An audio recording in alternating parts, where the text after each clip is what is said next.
CBN Motors, com Paulo Cruz e Sheila Cantor. Sheila, tudo bem? Hoje nosso papo automotivo tá bem bacana, a gente tem vários assuntos para tratar, né? Sheila Cantor já aqui comigo, já vou dar uma saudação para ela, tudo bem? E realmente, hoje nossa pauta tá bem diversificada, tá muito legal, fica com a gente aí. Olha só, a gente vai falar a gente está vivendo aqui uma chuvarada em Mato Grosso do Sul, né? Em todo o Brasil, aliás, e a gente tem um problema muito sério com a condução nessa situação, um problema que a gente já falou, mas eu preciso reforçar. O tal do calço hidráulico. Eu vou falar sobre isso com vocês hoje. E tem lançamento também, né, Sheila? Tem 2 lançamentos essa semana. A nova Toyota Hilux GR Sport, lançada na Argentina, e o Nissan Sentra. Você achou bonito o Sentra?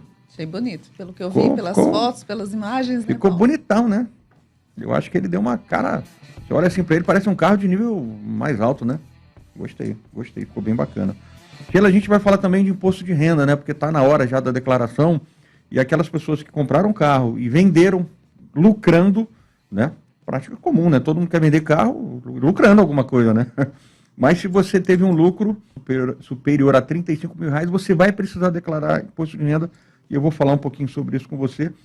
E aí tem, Sheila, tem a invasão chinesa de carros elétricos, né? O que você acha disso? Paulo, eles estão apostando grande, né? A gente vai falar sobre duas novas nessa área. Na verdade, uma já fabrica aí smartphones, bem conhecida por isso. E a gente vai falar que ela agora vai vir como montadora de carro. Num preço acessível pra gente. Sheila, já vamos começar falando do... E ainda tem um Defender, né? Ah, é, montado, Lego, tem... Bom, gente, a pauta realmente, o Paulo já deu aí, fez o que a gente chama de escalada, né? A gente já deu aí um pequeno resumo do que a gente vai falar hoje no programa. Sheila, vamos já começar a falar desse... A gente está vivendo um mundo de águas, né? São as águas de março, fechando o verão.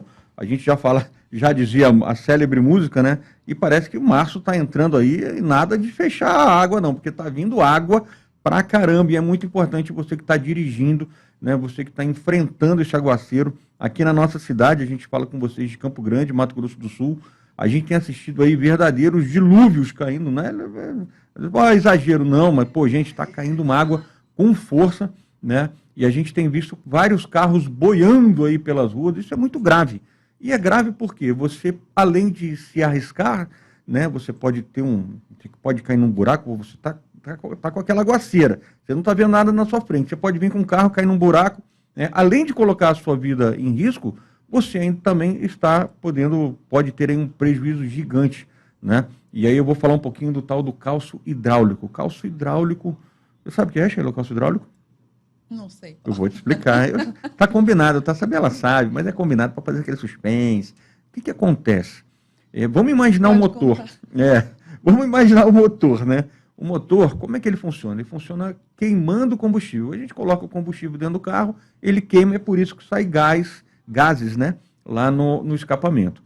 Essa queima, ela acontece dentro do cilindro. E o cilindro é aquela onde tem um pistão que fica subindo e descendo. Quando o combustível chega na parte de cima do motor, ele é pulverizado dentro desse cilindro. Aí tem a tal da vela de ignição, que faz uma centelha, esse combustível queima e explode dentro do cilindro. Quando esse combustível explode, o pistão é jogado para baixo.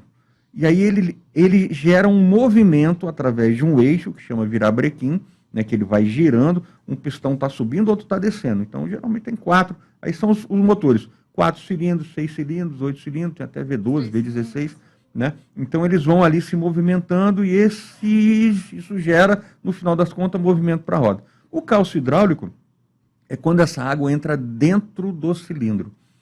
Sheila, você já fez aquele teste? Você pega uma seringa, né? Seringa que a gente tem em casa, tal, da injeção. Se você apertar, tampar a pontinha dela, se ela estiver cheia de ar, você consegue espremer, levar o êmbolo, né? Você consegue comprimir aquele ar, fica um ar comprimido. Se essa seringa estiver cheia de água, de líquido, qualquer líquido, você não consegue. Porque os líquidos, eles têm uma propriedade que eles são incompressíveis. Olha que chique. É o princípio da hidráulica, né? E aí, quando a água entra, você imagina, quando essa água está dentro do cilindro, quando o pistão ele queima, a água ela não comprime. E aí joga aquela força para cima e acaba estourando a parte de cima do motor. Para resumir tudo isso, você não entendeu. Para trocar em miúdos aí, para quem está realmente passou numa poça da água, se você o entrar, carro morreu, o que a gente faz? Se você entrar numa aguaceira, você pode quebrar o motor do seu carro. Tá? E aí, como evitar? Né? Tá aqui o Francisco, sabe quem está com a gente aqui hoje, nos acompanhando? Francisco Garonci. Não.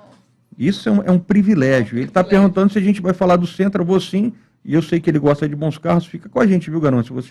E o Garonci, que aliás, ele é um especialista em segurança, né? Principalmente no transporte pesado. Eu quero conversar com ele. Já fica o convite, viu? Você está nos assistindo aqui, já fica convidado para participar com a gente. E aí, Sheila, como é que eu vou evitar o calço hidráulico? Não é só calço hidráulico, é outros problemas, porque a água pode afetar componentes eletrônicos do seu carro. Então, quando você estiver entrando num aguaceiro, primeiro, avalie a situação. Se a água estiver ali para cima da roda, você está observando os carros passarem, não vá, porque senão você pode se lascar. Tá? Eu arrisquei, meu carro morreu. Não dá partida. Sai do carro, deixa ele lá para você não correr risco, né, de vida. Sai do carro e chama um guincho. Né? Se você tentar dar partida, vai acontecer isso que eu falei. A água dentro do motor, ela pode ocasionar ali uma perda do bloco do motor e de vários outros componentes. Então, não vá, gente, fica muito atento. Numa dessa pode dar um PT, né? Perda total. Pode, dependendo do carro, pode. Porque quando se a água sobe, você imagina, molhou o banco. Tem banco elétrico, tem um monte de componente eletrônico ali, o conserto pode ficar tão caro que você... Não vale a pena. E outra, Sheila, você sabia que o seguro do carro, você tem seguro, ele cobre essa situação. Mas se a seguradora entender que você forçou uma barra e quis passar sem condições, você pode ter o seu seguro recusado. Então fica aí a dica, não vá. Se estiver chovendo muito, né? Principalmente aqui quando alagam os córregos, tem que ter cuidado. Mas é que pega de surpresa, viu, Paulo? Eu estava no meio do trânsito, começou uma chuva muito forte mesmo.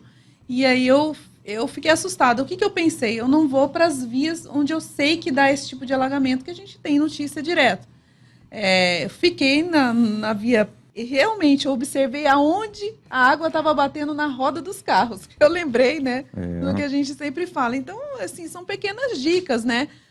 Com mais cuidado, o limpador de para-brisa estava no máximo e estava ainda com dificuldade, porque foi assim, o pessoal que chama, né, tromba d'água. Foi de repente, já estava no fluxo, já estava no trânsito, não tinha o que fazer, né? Nessa hora, será que de repente parar embaixo num posto? Eu fiquei na dúvida. De fato, o que eu faria? Né? Aí vou te dar um alerta. Primeira coisa, tem gente que mete o dedo lá no botão do pisca-alerta e liga com o carro andando. Não pode, tá? Pisca-alerta é para usar com o carro parado. Vou sempre falar isso aqui. Você vai parar, pode parar, mas encosta num lugar seguro, né? Um estacionamento, alguma coisa. Não encosta na pista, na lateral, porque na cidade você não tem acostamento. Não. E mesmo numa estrada, numa situação dessa, você tem que sair fora. Numa entradinha vicinal, uma estrada perpendicular ali, não pare na pista e nem no acostamento, que pode ser perigoso. E não ligue o pisca-alerta. Vou falar aqui, ó, o Cleidson, que já foi um proprietário de um Sentra, o Cleidson Lima. Cleidson, segura aí que a gente já vai falar dele, tá? E o Ademir Gonçalves está falando aqui também, está saudando os amigos pantaneiros. Saudações para você também.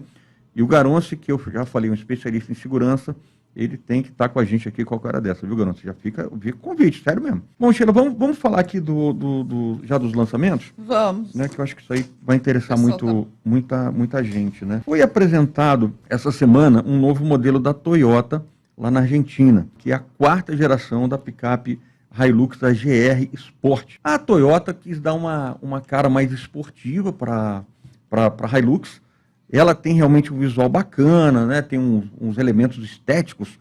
Ela teve a bitola, né? A largura do carro foi aumentada na dianteira, na traseira, para dar mais estabilidade. O pessoal brinca muito com Tomba Lux, né? Tem nada a ver mais, né? E aí o que acontece? Ela ficou realmente com um visual interessante. Modificaram também alguns componentes para realmente ela ter essa pegada mais esportivada, vamos dizer assim. Bonita, tudo. O problema todo que eu vi foi o preço. Né? É a picape média mais cara do Brasil, ela supera todas as outras, custa R$ 367.390. Supera todas as outras, e só para a gente ter um comparativo, ela é 8 mil mais cara do que a versão Classic da Ram 1500. Claro, é uma outra caminhonete, um outro segmento, mas a gente precisa falar, tem caçamba, acaba sendo concorrente. A Classic da Ram, motorzão de 400 cavalos, é uma outra picape, é a gasolina, essa da Toyota, ela é a diesel, né? Então é uma... Só para a gente ter parâmetro de preço, né? Mas a pegada dessa caminhonete, Paulo, foi mais na performance, né? Tanto que eles estão, né, fazendo lançamento lá na Argentina e colocaram de test drive autódromo. É difícil a gente ver isso, né? O pessoal, a montadora levando a gente para fazer test drive em autódromo picape, de velocidade, né? Com picape, né? Mas você sabe que ela veio com aquele apelo esportivo, de vermelho nos detalhes do banco, por dentro, no painel, né? A sigla GR já colocando aí a sua identidade, né? Ela já fica com uma... A frente dela também eu achei muito interessante, cheia de ângulos, né? Eu achei bonito o design da frente da picape, pelo que eu vi até agora, Paulo. Ficou bonita pra caramba. Eu sempre questiono o seguinte, né? Você querer dar performance numa picape. Ela, tudo bem, né? Tá aí a Amarok V6, que é a que vende na linha, né? Porque as pessoas querem performance, querem andar. Né? E a Toyota, ela também entra nessa batida. Ela entrega 224 cavalos e 55 quilos de torque. Esse conjunto mecânico tem uma caixa de transmissão de 6 velocidades e tem os pedal shifts, né? Aquelas borboletas ali atrás do volante, que você pode dar uma tocada melhor. E também, para comparar, a Amarok V6, que eu acabei de falar, já rende 258 cavalos. Então, ela está um pouquinho longe da Amarok, mas deve ser uma Hilux, a gente ainda não andou, em breve a gente deve testar essa caminhonete, deve ser uma caminhonete bem andadeira, como diz o pessoal, né? Deve andar com força. O João Fuschini, que foi nesse lançamento lá na Argentina, vai trazer mais informações para a gente no nosso programa do Auto News, que é o nosso programa de TV, que você pode nos assistir tanto pelo SBT de Mato Grosso do Sul, quanto pelo nosso canal do YouTube. Você que está nos assistindo aqui no YouTube, já te convido aí para dar o nosso... Siga nós, dá o like, faz um comentário, vê o que você está achando aí desses nossos papos. Sheila, também por dentro, né, você falou dos detalhes, mas uma coisa que eu gosto são os bancos. A gente já é mais pesadinho, mais cheinho, maiorzinho, você tem que ter um banco que acomoda bem. E a promessa da Toyota, banco em suede, que é aquele couro que não esquenta muito, então eu achei bacana. E com relação a equipamentos, ela é bem equipada, tem câmera de ré com aquela visão 360, sensor de estacionamento dianteiro e traseiro, isso ajuda, né? Ainda mais uma picape. Você estacionar ela, hoje as vagas são mais apertadinhas, então isso ajuda. Tem farol... Eu vi um painel multimídia muito generoso, né, Paulo? 9 polegadas. A Hilux, ela deu uma mudada boa ali por dentro também, né? Deu. Normalmente é conservadora, fica naquele... Agora ela quis passar para realmente estar competindo com as novas picapes, né, Paulo? Porque as picapes estão cada vez mais luxuosas, e aí com esse apelo urbano, e agora com esse apelo mais esportivo. Então eu acho até assim interessante, né? Eles colocam picape com aquela... Não, vou colocar uma picape com jeito de SUV, com conforto de SUV, mas com uma performance de esportivo. Então fazem... Para quê? Porque a pessoa tem um carro só e ela consiga explorar o melhor dentro daquele carro. Mas pelo que a gente está vendo aqui, ela tem a capacidade de off-road dela, né? Mas ela está realmente... O apelo dela está mais para urbano por conta dessa esportividade, né? Conforto mais on-road, vamos dizer assim. E deram uma mudada na suspensão, parece que ela ficou mais parruda, né? Você está falando da central multimídia, espelha seu celular, sem fio, acho legal. E o som que é JBL, para quem gosta de som, aquela pancadona. 6 alto-falantes, 2 tweeters e um subwoofer, daquele aquele abafadão, né? Isso é legal. Deixa eu já dar uma informação importante. Imposto de renda. Está na hora da gente tomar a garfada do leão, né? Todo ano é essa parada aí. E aí você que tem um carro, tem gente que compra, vende carro, tem gente que comprou um carro, vendeu. Hoje os carros eles estão já se acomodando no preço, a gente já falou isso aqui, tem os nossos outros episódios, é só você procurar na nossa playlist podcast, no nosso canal do YouTube, que você vai achar os outros papos que a gente fez. E os carros seminovos, eles geraram lucro para muita gente. Tem muita gente, principalmente de 2021 para 2022, até metade do ano passado, né, Paulo? Depois a coisa começou mais a se acomodar. Então teve gente que até a metade do ano passado ganhou muito ainda com o carro. Não tinha essa reposição, já não estava difícil o carro, né, ser entregue ter carro para entregar. Ter carro zero. Novo, ainda falta componente eletrônico. E quem teve lucro no carro, grosso modo, tá? De mais de 35 mil, comprei um carro por 100, vendi por 135, vamos supor, fazer uma conta básica aqui. Teve 35, 36 mil reais, você vai ter que pagar imposto de renda. E a garfada é de 15% sobre esse valor, ou seja, vamos supor, se você lucrou 50 mil no carro, só para fazer conta redonda, você vai pagar R$ 7.500 para o governo, mais uma garfada no nosso bolso. O governo tem sempre algumas coisinhas para arrancar dinheiro da gente, né? Então, se você vendeu o carro e deixou um dinheirinho no seu bolso... Vai ter que pagar.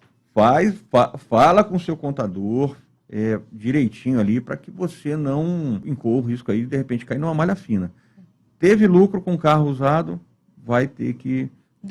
Declarar. Pergunta para o contador certinho. Fica a dica aqui para você não incorrer em risco aí. Vamos falar também de algo que eu tenho uma paixão incrível, que são os carros da Lego. Aliás, eu estou lembrando aqui, o Gabriel, filho do Garontes, quando eu estive lá na casa dele, eu lembro que ele tinha uns carrinhos de Lego. Então o Lego, ele encanta marmanjos crianças de todas as idades. E eu particularmente gosto demais. Tem um Lego lá em casa, né, que montei junto com o Gustavo, que é um Fusca bacana, grandão. Tinha mais de 1.500 pecinhas para você montar. Então é uma distração. É um desafio aquilo lá. Eu me lembro dele montando com você. E é muito legal você... Aquele salão e tal. Foi um sucesso, né, Paulo? O pessoal parava para... Nossa... Tem vários modelos. Tão bem montado que ele fica um carro perfeito. O Lego tem encaixe perfeito, né? É muito legal. E aí a Lego agora lançou um dos carros talvez mais emblemáticos aí para quem gosta de off-road, que é o Defender 90 no formato de Lego. Então você pode comprar, ainda vai começar a ser vendido nos próximos dias, por enquanto no mercado americano, mas você já pode fazer a sua encomenda no site da Lego. Custa lá $240. Se a gente fizer uma conversão direta aí, mais ou menos R$1.270 mais ou menos, né? A gente convertendo diretamente pelo valor do dólar e poxa, você vai poder receber esse carro e montar. Sheila, são, só para a gente ter uma ideia, 2.336 peças para montar. Nossa, deve ficar lindo. Não, ele tem 40 centímetros de comprimento, mais ou menos, é um carro muito bonito. Apaixonados por miniatura já ficam doidos, né, Paulo? Eu estou pensando seriamente em ver se algum amigo meu está passando lá pelos Estados Unidos e trazer um desses para mim, porque... Primeiro que é uma terapia, né? Você fica montando ali, tranquilo. A coisa para você demorar assim, uns 3, 4 meses para montar, mas o resultado final fica muito bonito. E a Lego, aliás, ela tem uma ligação muito forte com os automóveis, né? Você tem vários, se você buscar aí nos sites da Lego, você tem vários carros que você pode montar junto com eles e ficam muito bonitos. E você tem assim, você tem uma peça dessa, só que aí você tem que deixar num lugar especial, né? CBN Motors, com Paulo Cruz e Sheila Cantor. Bom, Nissan Sentra, a galera que está nos acompanhando aqui está curiosa para saber desse carro. E eu já vou falar o seguinte, ele já chega num patamar, pelo menos visual, muito bonito. Você olha para o Nissan Sentra e ele parece que é um carro de um segmento superior. Gostou? Paulo, eu achei lindo, principalmente o interior dele, né? Você já olha aquela cor... Tem um carro, quando ele traz os bancos mais claros, de cara ele já mostra que ele é um carro mais elegante, mais premium, né? Essa nova geração do Nissan Sentra, ela está chegando no momento onde o Corolla, que já está com o visual cansado nas nossas ruas, ele vai ter que se renovar. Então você tem um Corolla com um visual um pouco mais antigo. Você compra um Corolla, você não tem aquela sensação de que, poxa, estou entrando num carro novo. É um carrão, sem dúvida nenhuma, um carro que eu gostaria até de ter na minha garagem, mas ele já precisa de uma renovação. O Cruze o Chevrolet Cruze está para se aposentar. Provavelmente esse ano ele saia de linha definitivamente. E o Civic, o Honda Civic, que agora é híbrido, ficou caríssimo, R$245 mil. Ou seja, o Sentra ele chega numa faixa de preço que começa em 148.490 na versão de entrada, que é a Advance, já um belo de um carro, pô, muito bonito, e chega nesse que a Sheila falou com o interior clarinho, que eu achei top, aquele caramelo, o carro ficou muito bonito. Aí nessa versão exclusiva com interior premium, que eles chamam, é o Exclusive Premium, vai para 173.290. E aí, talvez aí ele concorra com o Fastback, Paulo. Mais ou menos. Vamos Sheila, dizer assim, que um carro novo. São estilos diferentes, né? Mas talvez aí ele encontre mais dos mais novos do Fastback. Eu acho que o que você está falando tem muita propriedade. Por quê? A pessoa hoje, vamos botar aqui, ó, eu coloquei R$150 mil no meu bolso. Quero comprar um carro. Eu quero um sedã, mas aí eu olho para o Fastback. Eu quero um Fastback, mas eu olho para o sedã. Aí tem um SUV. Então, quando a gente fala aqui de carros concorrentes, não é só pela categoria, mas é pelo que ele custa e pelo que ele entrega.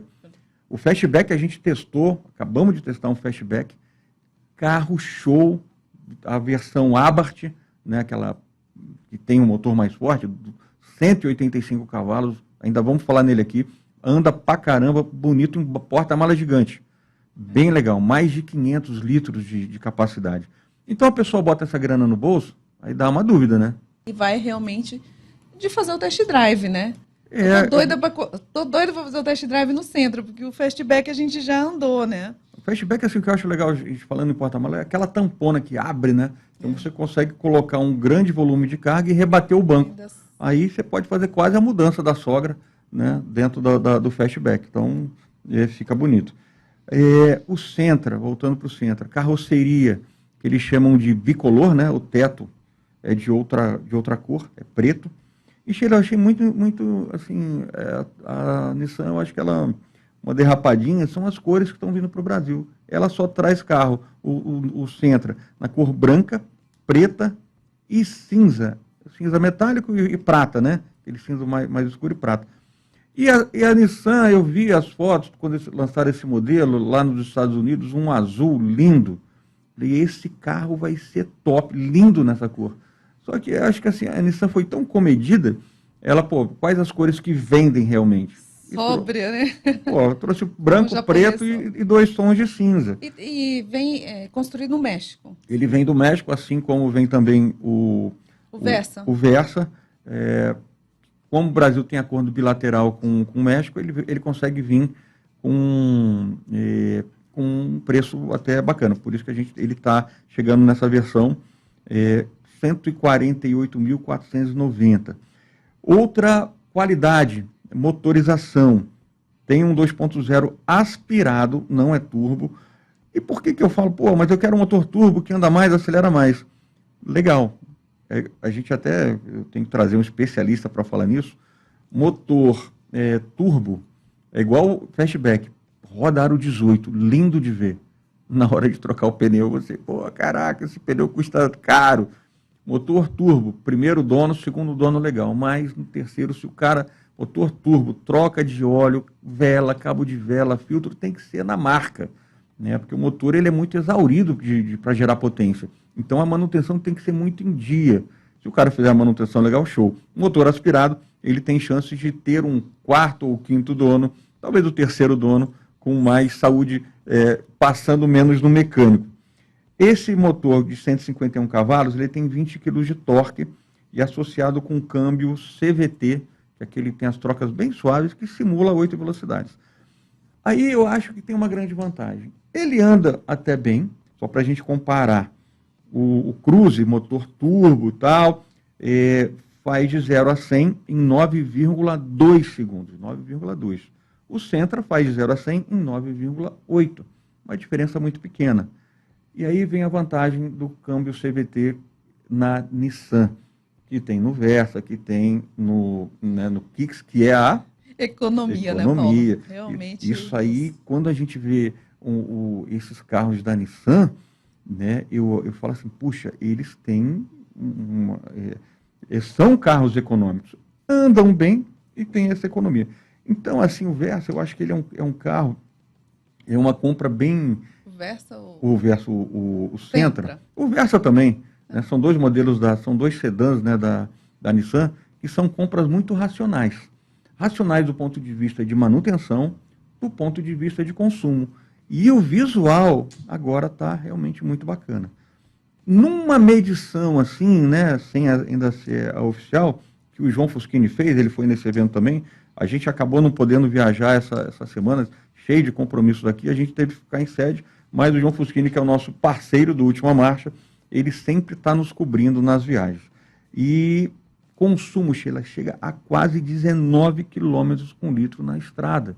18,9. É muito bom. Muito bom. Nota que eles dão. Passa de 13 quilômetros com litro na cidade. Sempre a gasolina. Então, é assim, eu acho que vale muito a pena você conhecer o novo Sentra.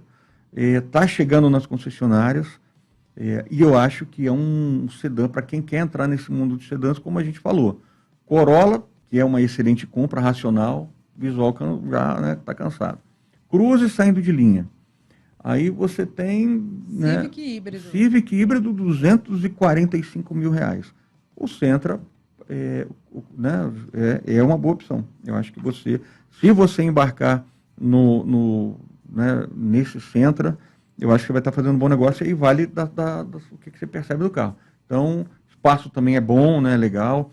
Vale a pena você ir na concessionária e fazer o test drive, que a gente sempre fala. Às vezes a gente tem uma impressão... e aí, até por questão fisiológica, eu sou mais alto, mais larguinho. Pô, tem que ter um banco bom para me acomodar. E a Nissan é show em banco, aquele gravidade zero, né? Isso aí eu também não vou me cansar de falar dessa qualidade da Nissan, que são os bancos. Aí eu pego um carro com banco, o carro é mais esportivo. Tem o Jetta também, que a gente não falou, que briga também. Né? O Jetta agora está numa versão mais cara, tem mais motor também. Já é um carro mais durinho, né? Então, para o dia a dia... Não dá para falar de todos os concorrentes, a gente está falando dos principais.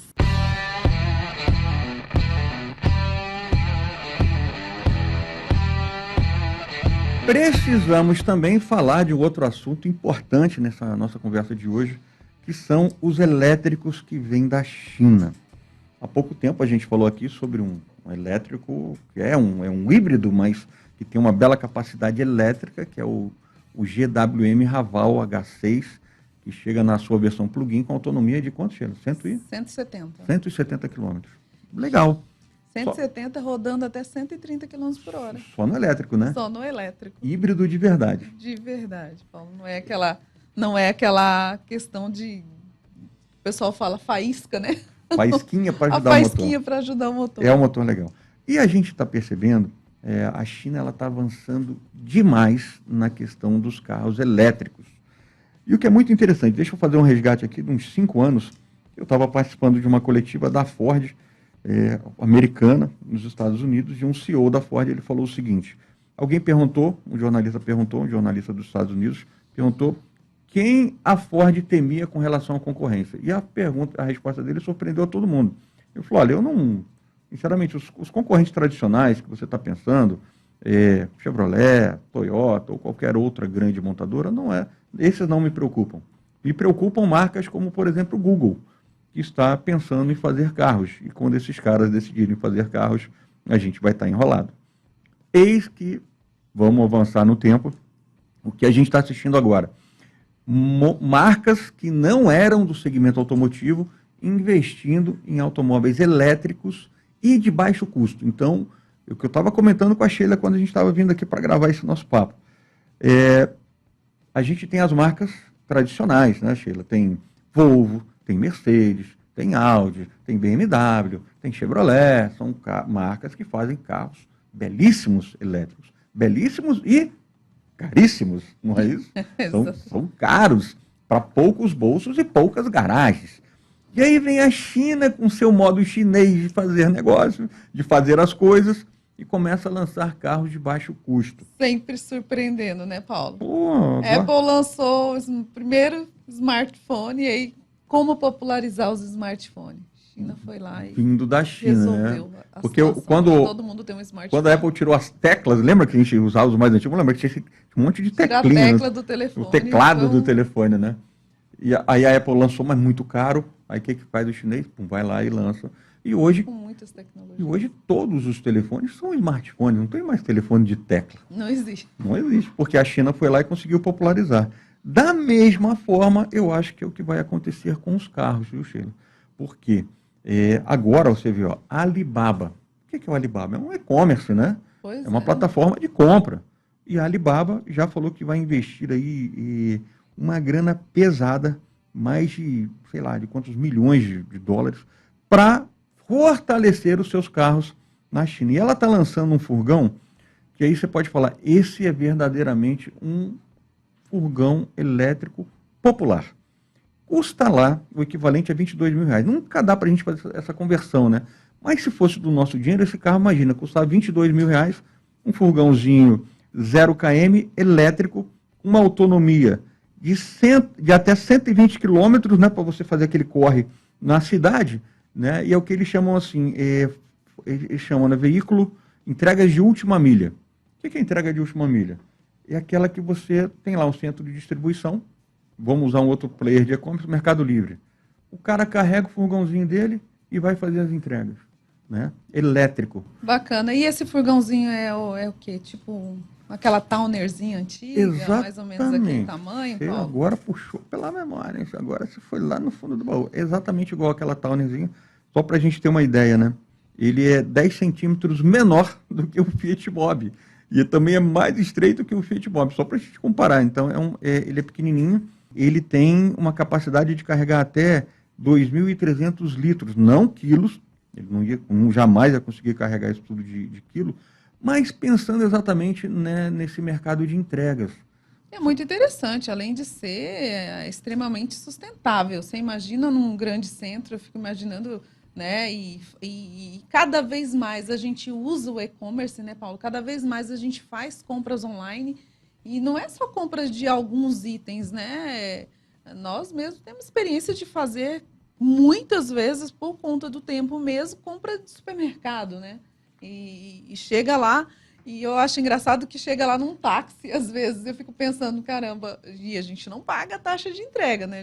Isso já deve estar embutido lá na compra.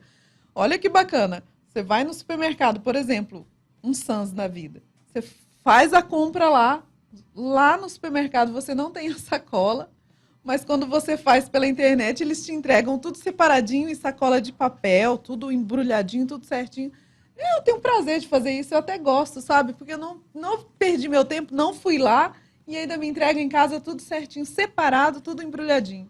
E eu não tenho aquela coisa toda de colocar em caixa e sair comprando sacola de plástico ou usando aquelas retornáveis, né? Então, aí você faz todo sentido, né? Você imagina, você ter usou o exemplo aqui do supermercado Sam's e tem vários outros, tá? A gente não é patrocinado em nada pelo Sam's. O Sam's não nos dá nem um pacotinho de bolacha lá. A gente podia até conversar, viu, Sam's? Mas, enfim, você imagina se ele tivesse lá uma frota desses veículos, né? Tudo elétrico, bonitinho, com aqueles all-box carregando, e esse veículo ele tem uma capacidade boa de recarga, é uma bateria menor e tem uma capacidade... Carrega mais rápido. Então, se você tiver esses carregadores mais rápidos, ele carrega bastante rápido. Então, para você fazer esse tipo de entrega, e por enquanto a gente está falando que é um furgão de entrega. Nada impede, como tinha a Towner, ela começou com aquele... O pessoal fazia 1000 adaptações nela. Era carrinho de cachorro-quente, era carro para floricultura. Parecia uma salsichinha. Então, é muito versátil. Então, esse furgão elétrico... E aí não se assuste se você entrar para o mundo dos carros elétricos por um modelo, por exemplo, feito pela Alibaba, né? Onde você não esperava e você vai ter um carro com marca Alibaba. Daqui a pouco vai ter um AliExpress, vamos ver por onde vai. E outra, Sheila, para a gente entender bem o que é isso, a Xiaomi, que é um produto de eletrônicos, né, celular, que popularizou, inclusive, ela enfrenta até a gigante Apple, com tecnologia, todo mundo fala muito bem dos celulares da Xiaomi, é outra gigante que também começou a investir muito numa fábrica que vai ser Xiaomi Auto. Você imagina isso? Mais de 10 bilhões de dólares, é isso, Exatamente. Então, de investimento? E ela quer ficar Eles não estão brincando mesmo. Estão brincando não. E eles querem ficar entre os 5 maiores fabricantes de veículos do mundo. Sabe o que é isso? Uma empresa de telefone. E, claro, que vai ser tudo elétrico. Para a gente, vamos pensar, pô, você imagina a China, um gigante, dimensões, né, gigantes. E aí você tem veículos elétricos, mas como lá eles estão muito mais antenados, você consegue ter mais eletropostos do que aqui. O Brasil, aliás, teve um evento da Volvo também essa semana, onde a Volvo falou bastante também de eletrificação do Brasil. Inclusive a Volvo foi a que começou no investimento dos eletropostos, né, Paulo? Uma das pioneiras. Ela foi uma das pioneiras, então realmente investindo bastante nisso. E aí você vê, e eu acho que hoje o que pega realmente para que a gente tenha um carro elétrico é exatamente o ponto de recarga. Hoje a gente já vai num shopping, Campo Grande já está começando, mas você vai numa cidade maior, você tem aqueles pontos de recarga no shopping, por exemplo. Você tem fila para carregar.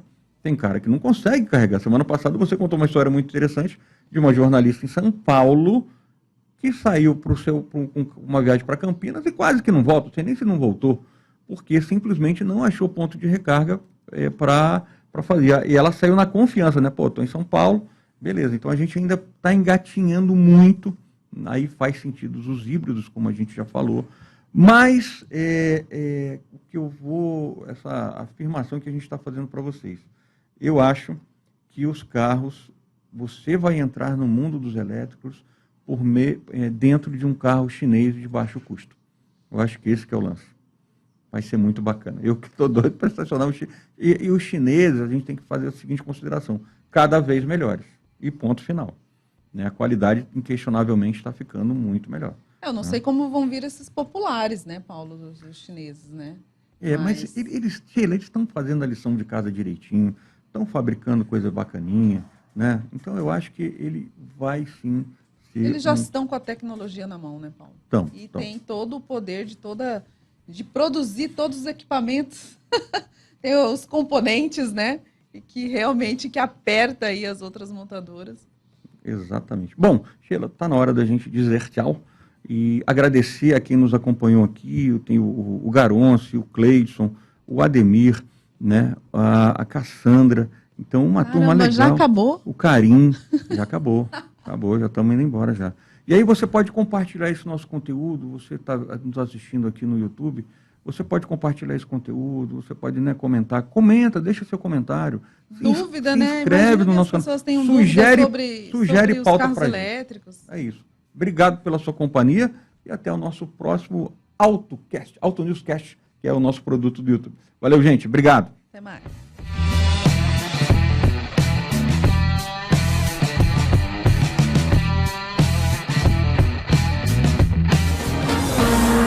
CBN Motors, com Paulo Cruz e Sheila Cantor.